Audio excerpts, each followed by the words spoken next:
गल है मेरे वीरो तुहाडे विच इंसानियत नहीं है। अगर इंसानियत होवे तो तुसीं कदी भी गल्लां नहीं करदे हो। चंद व्यूज़ की खातर, चंद लाइकां की खातर तुसीं की कुछ कर रहे हो।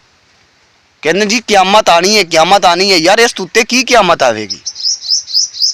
ना तुसी गल नूं समझदे हो, ना सोचदे हो। बस चंद व्यूज़ की खातिर, सबसक्राइबर की खातिर तुसी मीडिया ते चल जो कुछ आया, जो बोला बस बोल दिता। तुहानूं पता है वो बच्ची कतल हुई है, उन्हां दी सैयद ज़ात है यार, बिला वजह उन्होंने कतल किया गया। ठीक है, उस तो बाद अगर वह वालिद और वालदा इस टाइम बेचारे पता ही किस पोजीशन में उसका खानदान, तुसीं तरह तरह की गल्लां करदे पए हो मीडिया उत्ते आके जी उस मुंडे ने तो होटल बुक करवाया सी, इंज होया सी, उहदे नाल उहदा रिलेशनशिप। अफसोस वाली गल है यार, कित्थों दी अपनी इंसानियत रह गई है। टिकटॉक ते ओदा दोस्त आई, फ्रेंड आई, ठीक है, टिकटॉक ते मुंडा ओदे व्यूज़ यानी कि ओदा सपोर्ट करदा आई, ठीक है।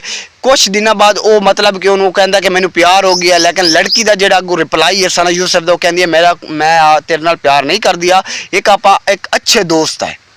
लेकिन इस तरह करते करते करते मुंडा आखिर ओदे घर पहुँच जाता वा। उस अगर क्यों ना मैं तुसी सवाल कर दो कि ओदे घर दा पहुँचा किवें। यार एक दोस्त है, अच्छा दोस्त है, आप उन्होंने घर का एड्रैस दस नहीं देंगे। उस तो बाद उन्होंने अंदर किस बुलाया, ठीक है, उस बुलाया उसी मैं इनू बह के इनू मुंडे नू समझाई आ, लेकिन उस मुंडे ने जावा नाल ही उन्होंने कतल कर दिता। वो ना समझा। तुसी गल्लां कर रहे हो जी ओहदे नाल इंज हो गया, ओहदे नाल उंज हो गया, मुंडे दा तालक सी, गलत नजायज़ तालक सी। यार तुहाडी धी बहन घर नहीं है, तुसी होंदे कौन हो किसी की जिंदगी के बारे फैसला करने वाले? मरना है बई मेरे वीरो, तुसी भी मरना है, मैं भी मरना है, लेकिन किसी के बारे गल करन तो पहले 1000 दफ़ा सोचा करो। पहले वो बेचारे ओदा खानदान मरा रह गया, ठीक है, उन्होंने जवान 17 साल की बच्ची चली गई है।